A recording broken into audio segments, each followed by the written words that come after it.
Ma, apat lang na letra pero kung mawala sila, hindi natin makakaya.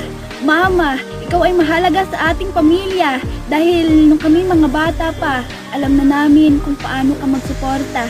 Mama, alam mo ba na kung napapagod ka, ayaw namin na makita kasi ang gusto lang namin nakangiti ka. Kasi yun naman, di ba? Nung kami mga bata pa, isang patak lang ng luha galing sa aming mga mata. Nandyan ka na para ibalik ulit ang aming mga tawa.